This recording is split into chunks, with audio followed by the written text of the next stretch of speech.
우리가 지난 시간 마리아가 예수님께 향유를 부어드린 그 일을 보면서 과연 바로 저것이 예수님을 사랑하는 모습이구나. 예수님을 사랑하는 것은 결코 감출 수 있는 것이 아니구나 하는 것을 깨닫고 우리 마음에 소원이 생겼습니다. 내가 정말 그렇게 극진히 예수님을 사랑하는 그런 성도가 되기를 원하는, 내가 정말 예수님 외에 아무것도 보이지 않는 그런 성도가 되고 싶다. 그런 마음의 소원이 아마 여러분 가운데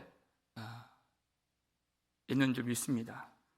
하나님이 그 소원을 응답해 주실 줄 믿습니다. 마찬가지로 예수님을 미워하는 것도 감출 수가 없는 것입니다. 많은 사람들이 나사로를 보려고 몰려왔을 때 대제사장들이 저 나사로까지 죽여야 되겠다 하고 모의를 했죠. 왜 그를 죽이려고 했습니까? 그러면 11절 말씀을 함께 볼까요? 읽겠습니다. 나사로 때문에 많은 유대인이 가서 예수를 믿음이러라. 아멘. 예수님이 살리신 나사로를 보러 간 것은 사실 그를 보러 간 것이 아니라 예수님을 보러 간 것입니다. 그 때문에 예수를 많이 믿게 되어서 나사로를 죽이려고 했던 것이죠. 우리가 여기서 알 수 있는 것이 나사로가 질병에 걸린 것과 그리고 예수님이 그를 고쳐주는 일을 지체하신 것과 그의 죽음까지도 다 하나님의 뜻 안에 있는 일이었다 하는 것입니다. 결국 하나님은 예수님을 통해서 나사로의 존재 자체를 부활의 증거로 삼으시고 말씀의 능력이 되게 하시고 하나님 나라의 도구가 되게 만들어 주신 것입니다. 그것이 바로 성령으로 거듭난 우리의 삶이고 우리의 사명인 것입니다. 여러분, 성도가 무엇입니까? 그냥 교회를 다닌다 하는 그 말에 이 성도의 의미를 다 담을 수가 없죠. 성도는 죽었다가 살아난 사람입니다. 성령으로 거듭난 사람이, 예수님이 말씀으로 그를 살리신 것처럼 우리가 무엇으로 살림을 받았습니까? 하나님의 말씀으로. 베드로전서 1장 23절 말씀이에요. 읽겠습니다. 너희가 거듭난 것은 썩어질 씨로 된 것이 아니요 썩지 아니할 씨로 된 것이니 살아있고 항상 있는 하나님의 말씀으로 되었느니라. 아멘. 하나님의 말씀이 선포될 때 그 말씀 가운데 성령의 역사가 나타나게 된다는 것입니다. 이 말씀 시간, 이 예배 시간, 말씀이 임하는 이 시간에는 죽은 자가 하나님의 자녀로 출생하는 시간이에요. 그 영을 하나님의 말씀으로 거듭나게 하신다. 여러분, 이 말씀으로 다시 살리심을 받은 사람들은 그 생명의 원천이 되는 이 말씀을 평생 떠나지 않습니다. 그의 입맛이 바뀌어요. 그의 관점이 바뀌고 그의 삶의 전 존재가 바뀌는 것이 말씀을 사랑한다는 것입니다. 시편 1편 복 있는 사람이 어떠한 사람입니까? 오직 여호와의 율법을 즐거워하여 그의 율법을 주야로 묵상하는도다 그래요. 하나님의 말씀을 사랑케 만들어주신다는 것이에요. 여러분, 이 말씀이 선포될 때 하나님이 원하시는 것은 이 말씀에 우리의 심령이 깊이 잠기는 것입니다. 복음에 우리의 마음이 절여지는 것. 김장할 때 소금물에 배추를 절이죠. 그 뻣뻣했던 배추잎이 그 절여지면 숨이 죽는 것 같이 여러분, 이 말씀이 우리의 심령 깊숙한 곳까지 우리의 전 존재 그 모든 깊은 곳까지 스며들어갈 때 우리가 비로소 예수 그리스도의 향기를 드러낼 수가 있는 것입니다. 여러분, 만일 우리가 이 육신의 냄새를 풍기고 세상적 냄새를 우리가 나타낸다면 누가 우리를 보고 예수를 믿겠습니까? 여러분, 성도는 어떤 사람입니까? 고린도후서 5장 17절 말씀, 그런즉 누구든지 그리스도 안에 있으면 새로운 피조물이라. 이전 것은 지나갔으니 보라 새 것이 되었도다. 완전히 새롭게 된 존재. 그렇게 성령으로 거듭나야 하나님의 나라를 볼 수 있다 예수님 말씀하셨습니다. 그리고 더 나아가서 그가 말씀으로 거듭났기 때문에 그 속에 말씀을 하나님이 깊이 심어주셔서 예수 그리스도의 향내가 나는 그 인생이 되게 만드심으로 많은 사람들이 그 삶을 보고서 그 존재를 보고서 하나님의 영광을 볼 수 있도록 하나님이 우리를 새롭게 만드시는 하나님의 나라의 도구로 새 사람으로 우리를 만들어 주신 것이에요. 여러분, 오늘 우리가 읽었던 이 11절 말씀이 우리의 비전이 되고 기도 제목이 되었으면 좋겠어요. 나사로 때문에 많은 유대인들이 가서 예수를 믿음이로라. 여기에 이 앞부분에 내가 들어갔으면 좋겠습니다. 성령으로 거듭난 나로 인해서 말씀으로 새롭게 된 우리 교회를 통하여 우리 교회 때문에 많은 사람들이 예수를 믿더라. 이 역사가 일어나게 될 줄을 믿습니다. 우리의 삶의 존재가 살아계신 예수님께서 통치하시는 하나님의 나라가 이미 임했다라고 하는 그 부활의 증거가 되는 우리의 삶이 되고 우리의 존재가 되기를 주의 이름으로 축원합니다. 우리가 하나님 나라가 된다는 것, 예수 그리스도를 온전히 바라보고 주님을 따라간다는 것인데, 오늘 본문 12절 보면 이때가 언제냐? 그 이튿날에는 이렇게 굳이 이 날짜를 표현해 놓았습니다. 마리아가 향유를 부은 날은 6월절 엿새 전이었어요.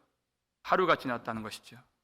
그럼 이때는 6월절 닷새 전이 되겠죠? 여러분, 우리는 하루하루의 그 삶 속에서 그 생활이 무미건조할 때가 많이 있습니다. 하루하루가 의미 없이 그냥 흘러가는 그런 생활일 때가 많이 있어요. 그냥 뜻없이 일어나서 밥 먹고 밤이 오고. 근데 여러분, 예수님께 이 한 날은 이제 십자가에서 죽으실 날이 5일 앞으로 다가온 그 날이라는 것이에요. 십자가가 닷새 앞으로 다가오신 예수님께 그 하루란 어떤 의미가 있는 날이었을까요? 그날은 어떤 하루가 되었겠습니까? 전혀 허투루 보낼 수가 없는, 오로지 하나님의 뜻에만 순종하는 것만 바라보시고 그 길을 한 걸음 한 걸음 걸어가시는 그 하루가 될 수밖에 없는 것입니다. 그렇기 때문에 십자가가 있는 삶과 십자가가 없는 삶은 판이하게 다른 것이에요. 그 삶의 걸음이 다르고 눈빛이 다르고 그가 가는 목적지가 다르다는 것이에요. 우리 주 예수 그리스도 십자가만 바라보면서 이 한 걸음 한 걸음 지나실 때 오직 하나님의 나라와 하나님의 영광과 하나님의 뜻만 생각하시고 걸어가는 그 걸음이셨습니다. 전혀 다른 것은 의미가 없는 것이에요. 내 몸이 어떠하든가, 내 생활의 형편이 어떠하든가, 내가 어떤 것을 소유하든가, 전혀 그것은 중요한 일이 아닙니다. 십자가가 있는 인생이라면. 사랑하는 여러분, 우리가 그 길을 걸어갈 때 예수님이 그 속에, 우리 속에 사시는 삶이 되는 것입니다. 주님이 우리에게 주신 하루하루 은혜 가득 담기고 그 십자가의 그 영광이 가득한 허투루 보낼 수 없는 십자가가 있는 삶이 되기를 주의 이름으로 축원합니다. 성경은 끊임없이 우리에게 질문을 던지는 것입니다. 과연 십자가가 있느냐? 십자가를 바라보고 있느냐? 왜냐하면 십자가가 없는 삶은 잠시 찬양하다가 잠시 믿는 듯 보이다가 결국 그 실체가 드러나기 때문이에요. 오늘 수많은 사람들이 예수님을 따라왔다, 예수님께 찬송하고 예수님 환호하고 예수님을 바라보고 나온 사람들이 여기 등장하죠. 어떤 모습입니까? 13절 말씀 볼까요? 읽겠습니다. 종려나무 가지를 가지고 맞으러 나가 외치되 호산나 찬송하리로다. 주의 이름으로 오시는 이 곧 이스라엘의 왕이시여 하더라. 이렇게 많은 사람들이 예수님 바라보면서 호산나 찬송하리로다 외쳤다 그랬어요. 호산나는 지금 나를 구원하소서. 이제 하나님 구원하여 주옵소서. 이 짧은 외마디 부르짖음이 바로 호산나입니다. 유대인들은 이 호산나가 성경 어디에 있는지 잘 알죠? 우리 그 말씀 시편 118편 25절 말씀에 나옵니다. 읽겠습니다. 여호와여 구하옵나니 이제 구원하소서. 여호와여 우리가 구하옵나니 이제 형통하게 하소서. 아멘. 여기 이제 구원하소서, 이 대목이 호산나예요. 하나님께 간절히 지금 호소하고 부르짖는 기도가 바로 호산나입니다. 주의 이름으로 오시는 이 곧 이스라엘의 왕이시여 하면서 예수님을 바라보고 지금 이 기도를 한 것이에요. 유대인들이 오랫동안 기다려왔던 그 메시아, 하나님이 보내주신다고 약속해 주신 그 구원자, 바로 그가 예수인 줄 알고 호산나 지금 우리를 구원해 주옵소서 하고 이들이 부르짖었는데, 근데 문제는 이들이 정확히 딱 5일 후에 어떤 사람이 되었습니까? 이들이 하나같이 그때도 소리를 질러서 예수를 십자가에 못 박으소서, 예수를 십자가에 못 박으소서 소리친 사람들이 되었다는 것이에요. 그들의 믿음은 딱 5일짜리입니다. 왜 이런 일이 벌어졌습니까? 그들이 구원을 구했고 그들이 부르짖고 기도를 했는데, 문제는 그들은 구원이 무엇인가 몰랐다는 것이에요. 유대인들이에요. 평생 구원에 대해서 들어왔던 사람들, 구원에 대해서 말해왔던 사람들, 구원이 항상 그들의 마음속에 또 입술에 있었던 그런 사람들인데, 그들이 생각하는 구원이란 무엇입니까? 이 유대 민족이 해방케 되는 것, 그것을 구한 것이에요. 그래서 그들이 종려나무 가지를 준비해서 흔들었다 그랬습니다. 종려나무는 유대인들의 정체성과 같은 하늘로 쭉 뻗어 있는, 하나님이 우리를 선택해 주셨다고 하는 그들의 정체성, 하나님이 택하신 이 민족인데 누구에게 억눌릴 수 없는, 지배를 받을 수 없는 우리인데, 지금 이 로마의 압제를 받고 있지만 하나님이 약속해 주신 대로 구원자를 보내주실 터인데, 바로 그가 나사로를 죽은 자 가운데서 살리신 예수라는 것을 믿고 고백하고 환호하는 것입니다. 그들의 모든 열망과 기대가 예수님께 지금 집중되어 있을 때 예수님이 어떤 행동을 보이셨습니까? 14절 말씀 읽겠습니다. 예수는 한 어린 나귀를 보고 타시니, 이렇게 되어 있어요. 여러분, 이게 어떤 행동입니까? 예수님이 아주 잘하시는 거 있죠. 그들의 열망과 기대에 찬물을 확 끼얹으시는 거예요. 그들의 요구에 부응한다라면 말을 타셔야죠. 전쟁에서 승리한 그 개선 행렬 맨 앞에 있는 왕은 흰말을 타는 것입니다. 왜냐하면 그 흰말은 정복과 승리와 힘을 의미하기 때문에. 그러면 온 그 거리에 그 나라 사람들이 다 쏟아져 나와서 승리를 축하하며 크게 지르는 그 함성 소리가 천지에 울리게 되는 것이에요. 그것이 바로 승리의 모습이에요. 근데 예수님이 나귀를 타신다 하신 것은 나는 너희들이 생각하는 그런 구원자가 아니다 하신 뜻이에요. 누가복음 본문 보니까 이 나귀 새끼는 누구도 한 번도 타보지 않은 그런 길들여지지 않은 나귀 새끼입니다. 아주 볼품없고 아주 힘이 없는 그런 나귀 새끼죠. 그리고 베다니아에서 예루살렘까지는 엎어지면 코 닿을 거리예요. 이동수단으로서 나귀를 타신 것이 아니라 예수님이 계시의 수단으로서 하나님의 뜻을 가르쳐 주시기 위해서 나귀를 타셨다 하는 것입니다. 하나님의 말씀이 임하면 내 자아가 무너지는 것이에요. 그것이 부흥이죠. 과연 하나님의 뜻이 무엇인가? 사람들이 생각하는 그 구원과 하나님이 주마하신 그 구원이 너무나도 다르다 하는 것입니다.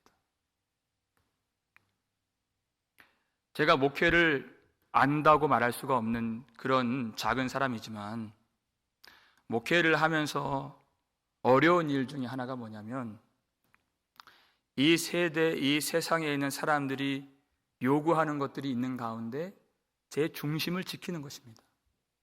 사람들이 원하고 바라는 것을 제가 왜 모르겠습니까? 우리 중에 항상 가난한 자들이 있고 항상 아픈 자들이 있어요. 근데 말씀을 전할 때 혹은 기도할 때 하나님이 반드시 고쳐주실 것입니다 이러면 우리 마음에 힘이 되잖아요. 마음이 뜨거워지잖아요. 그런데 그렇게 말하지 못할 때가 참 많이 있어요. 하나님이 하나님의 뜻을 위해서 하나님의 영광을 위해서 이 일을 허락하여 주셨고 우리의 육신보다 먼저 우리의 마음을 고쳐주길 원하십니다. 여러분, 이 말씀이 우리 심령에 깊이 스며들기까지는 참 오랜 세월이 걸리는 것 같아요. 사람들이 요구하고 또 환호하고 또 기뻐하는 것들이 있지만 섣불리 갈 수가 없을 때 참 어렵습니다. 그래서 제가 당부를 드리는 것은 여러분 그렇게 많이 안 하시지만 여러분 혹시 여러분이 만일 육신의 생각을 가지고 교회에 무엇을 요구하신다면 저는 참 약한 사람이기 때문에 우리가 흔들릴 수 있고 전체 교회가 어려워질 수 있다는 것을 기억해 주시길 바라요.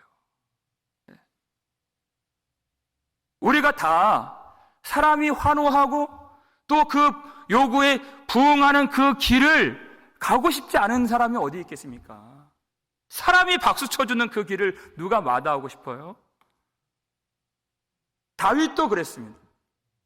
법궤를 가지고 이제 예루살렘에 들어가려고 했는데 그가 처음에 그의 관심이 어디 있었죠?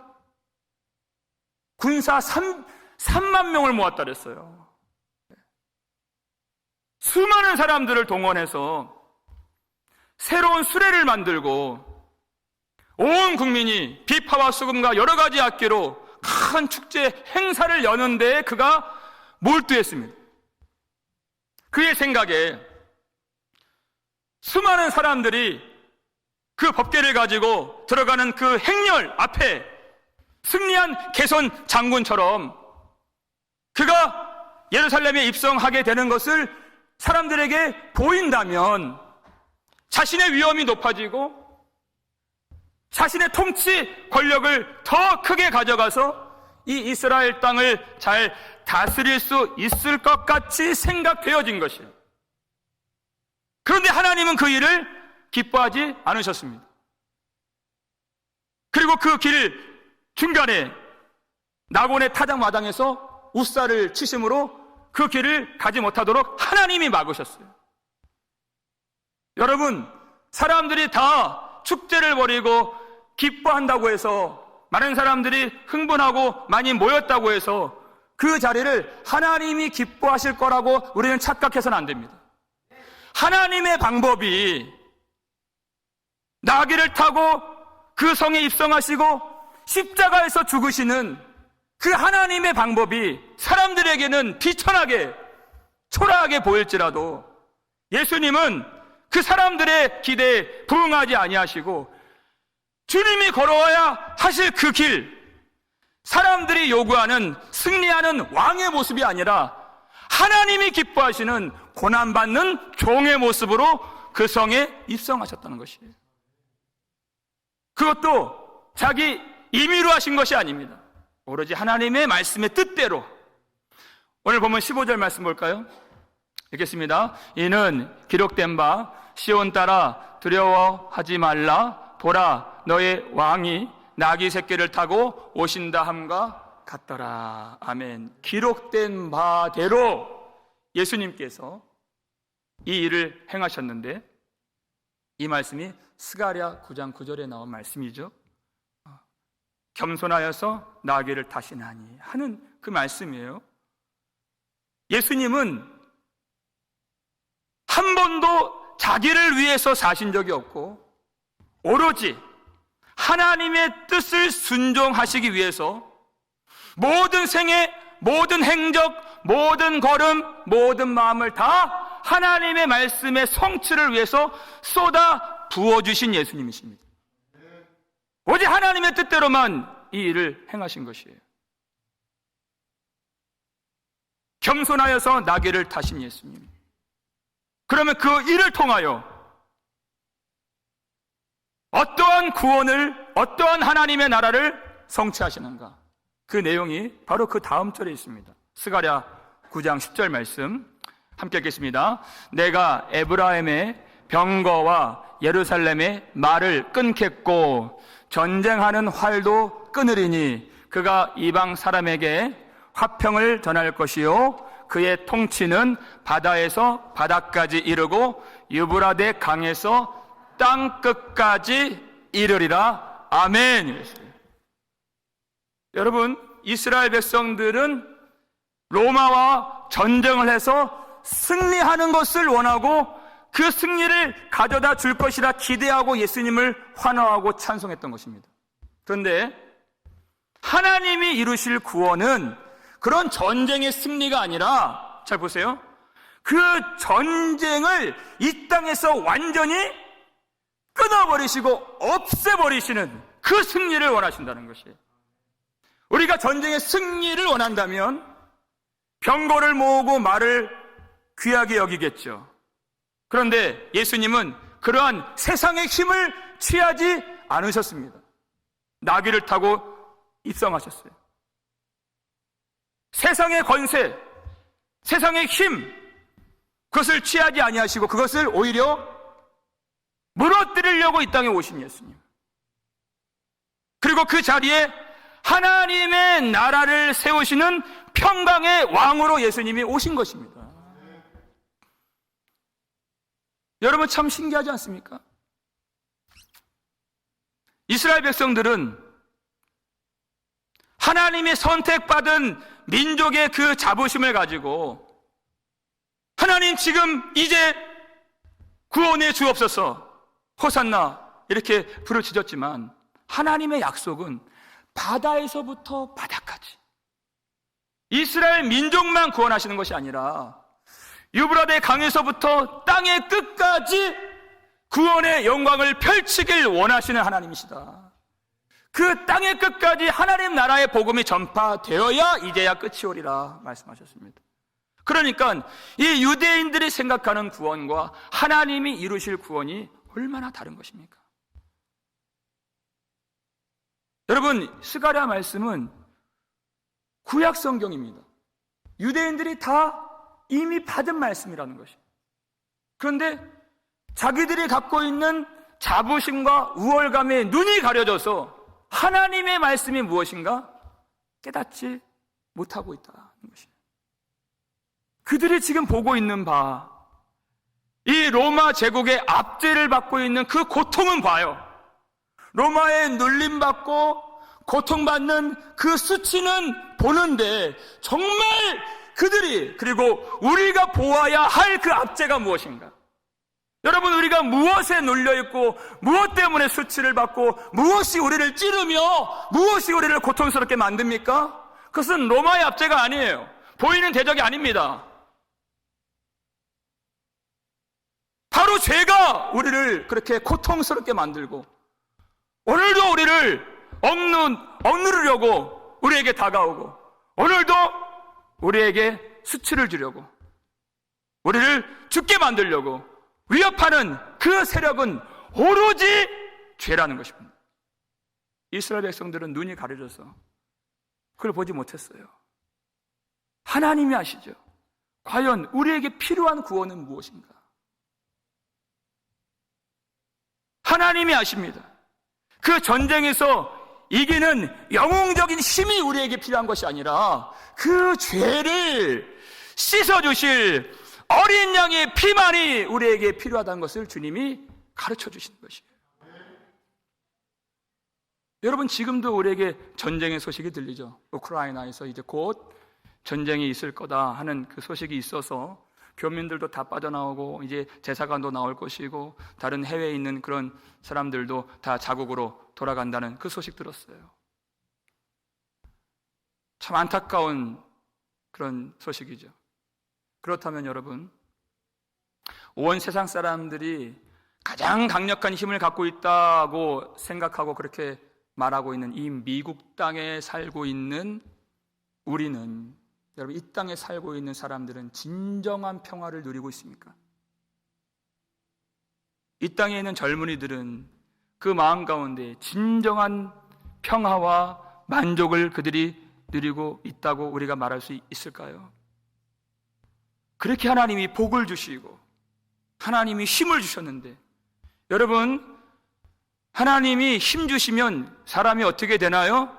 오히려 그 힘을 가지고 하나님의 말씀을 대적하는 데 사용하고, 그 힘을 가지고 바벨탑을 쌓아서 하늘에 다 우리 이름을 내고 하나님의 그 권위에 도전하는 그 일에 사용하고, 그 힘과 그 자원을 가지고 하나님을 버리고 그 쾌락을 섬기고 우상을 섬기는 그 일에 몰두하는 것이 사람이 아닙니까?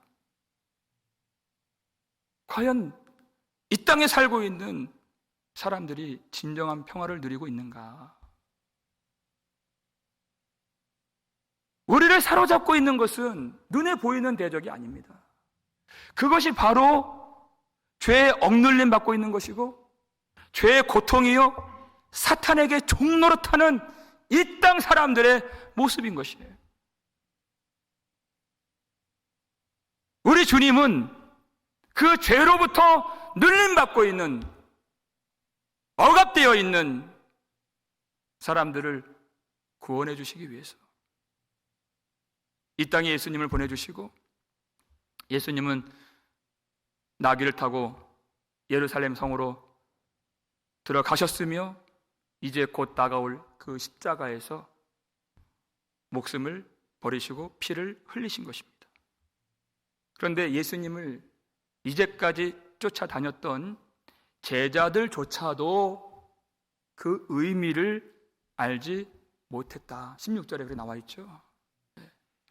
왜 예수님이 나귀를 타셨는지도 모르고 왜 예수님이 지금 이와 같은 순환의 길을 걸어가시는지 전혀 알지 못했다 하는 것이에요. 그랬으니 지금 따라오는 큰 무리는 얼마나 알았겠습니까? 그러니 곧 예수님이 체포되시고 이제 신문을 받으시고 고초를 받으시고 채찍에 맞으시는 것을 보고서 이 사람은 우리가 기대했던 그 메시아가 아니구나. 우리에게 이 구원을 가져다 줄 그 왕이 아니구나 하고 고개를 흔들고 멸시하고 저주하고 예수님을 버린 것입니다. 그런데 제자들이 언제 예수님을 깨닫게 되었다 그랬습니까? 예수님이 영광을 얻으신 후에야 왜 나귀를 타셨는가? 왜 이 일을 행하셨는가? 어떻게 이 말씀을 성취하셨는가? 영광을 받으신 후에야 알게 되었다. 여러분, 요한복음에서 예수님이 영광을 받으신 때가 언제입니까? 십자가에 달려 죽으신 때를 말하는 것이에요. 그 기점으로 부활하시고 승천하시고 성령을 보내주시는데, 그것을 총칭하여서 영광을 받으시는 때는 바로 십자가의 때를 말하는 것입니다. 그 십자가를 보고 그 십자가의 때를 통하여 제자들이 완전히 뒤집어지게 되었다는 것이에요. 하나님의 뜻이 무엇인가? 예수님이 왜 이 순환의 길을, 나귀를 타고 진행하셔야 하셨는가? 여러분, 우리도 이 십자가를 온전히 바라보지 못할 때 우리의 믿음이 흔들리고 하나님의 뜻을 이해하지 못할 때가 많이 있죠. 한때는 종려나무 가지를 준비하여 흔들었던, 그리고 예수님을 환호하고 기뻐했던 우리의 모습이었지만, 내 인생이 성경에서 말씀하는 것 같이, 승리하는 것 같이 보이지 않아요. 그렇게 기도했는데 내 사랑하는 가족, 하나님이 그냥 가차없이 데려가실 때가 있어요. 아직 준비가 되어 있지 않는데, 너무나도 돈이 필요해서 기도를 했는데 하나님이 돈을 주지 않으실 때도 있습니다. 거기에 내 몸까지 아파서 질병으로 고통하는 때도 있습니다. 내 인생이 전혀 승리하는 것처럼 느껴지지가 않아요. 기독교는 승리를 말하는데 내 인생이 그렇게 보여지지 않아요. 그런데 하나님은 그런 우리의 요구나 우리의 기도에 아랑곳하지 아니하시고 하나님이 주실 것을 하나님이 내려주십니다. 요동하지 아니하시고 우리에게 필요한 단 한 가지, 그 죄로부터의 구원을 이루시기 위하여서 하나님의 아들을, 세상 죄를 지고 가는 어린 양으로서 이 땅에 보내주신 하나님이세요. 그 주님이 하신 일이 무엇입니까? 우리가 바란 일이 아니었어요. 그가 찔림은 우리의 허물 때문이요, 그가 상함은 우리의 죄악 때문이라. 그가 징계를 받음으로 우리는 평화를 누리고, 그가 채찍에 맞음으로 우리는 나음을 받았도다. 우리가 이 구원을 상상이나 했겠습니까? 오늘도 예수 그리스도 십자가에서 흘리신 그 피를 우리가 가지고 그 피를 의지하면 도무지 우리의 자격으로는 볼 수 없는 하나님의 영광, 우리의 힘으로 나아갈 수 없는 하나님의 그 존전, 거룩한 보좌 앞에 오늘도 담대하게 나아가 하나님과의 평강을 누리도록 허락해 주셨다. 그 평화를 누리고 우리 힘으로 이길 수 없는 모든 원수, 우리 모든 대적, 예수 그리스도의 보혈을 의지할 때 하나님이 하늘 위로부터 주시는 그 승리를 우리가 누릴 수 있고 그 나음을 받을 수 있도록 하나님의 구원을 우리에게 내려주신 것입니다. 우리가 바라는 구원이 아니라 하나님이 이루시는 그 구원. 우리 인생이 실패처럼 보여지고 우리는 끊임없이 사람들이 볼 때 성공하고 승리하고 형통한 것처럼 높아지고 커지고 많이 갖는 그런 인생을 우리는 바랄지 모르지만, 하나님은 하나님의 구원을 절대 포기하지 아니하시는 것이 성도를 인도하시는 길인 것입니다. 사랑하는 여러분, 그래서 하나님이 우리 속에 임하실 때 그 성도를 사도 바울이 뭐라고 규정했습니까? 여러분, 고린도후서 6장 10절 말씀 잘 아시죠? 근심하는 자 같으나 항상 기뻐하고 가난한 자 같으나 많은 사람을 부요하게 하고, 아무것도 없는 자 같으나 모든 것을 다 가진 자로다. 아멘. 이것이 바로 성도인 것입니다. 우리 죄를 씻어주시고 하나님과의 평강을 이루어주시는 예수 그리스도를 모시고 산다면 겉으로 봤을 때 아무것도 없는 사람 같지만 모든 것을 다 가진 자로다. 이것이 성도죠. 우리가 그 믿음을 가지고 우리 속에 예수 그리스도를 모시고 세상을 이길 수 있는 것입니다. 아무리 실패한 것처럼 보여지고, 아무리 가난하고 고통스럽고 수치스러운 인생처럼 느껴져도 그렇지 않습니다. 이미 예수 그리스도로 말미암아 우리 속에 하나님의 나라를 이루어 주신 예수님, 우리 주님으로 말미암아 우리 모든 세상, 사망 권세까지도 이길 그 승리가 우리 속에 있음을 믿으시길 바랍니다. 그래서 이제 우리가 그저 종려나무 가지만 흔드는 신앙에서 더 나아가 벗어나서 십자가가 있는 삶이 되기를 주의 이름으로 축원합니다. 십자가가 있어야 이 비밀을 깨닫고 그 길을 걸어갈 수가 있는 것입니다. 십자가를 바라보고 주님이 명령하신 그 십자가를 지고 갈 때 우리는 하나님이 주시는 그 평강의 나라, 하나님의 나라, 그 영생을 누릴 수가 있는 것입니다. 사랑하는 여러분, 사람이 기대하는 그 구원이 아니라 하나님이 주시는 예수 그리스도, 하나님이 이루시는 그 구원자, 나귀를 타시고 겸손하게 십자가로 진행하신 우리 주 예수 그리스도, 주님을 바라보고 모든 원수를 십자가로 승리하신 예수 그리스도를 의지할 때 우리 이 복음의 능력으로 모든 사망 권세를 이기고 모든 생활 속에서 하나님이 주신 능력으로 크게 승리하는 저와 여러분 되시기를 주의 이름으로 축원합니다.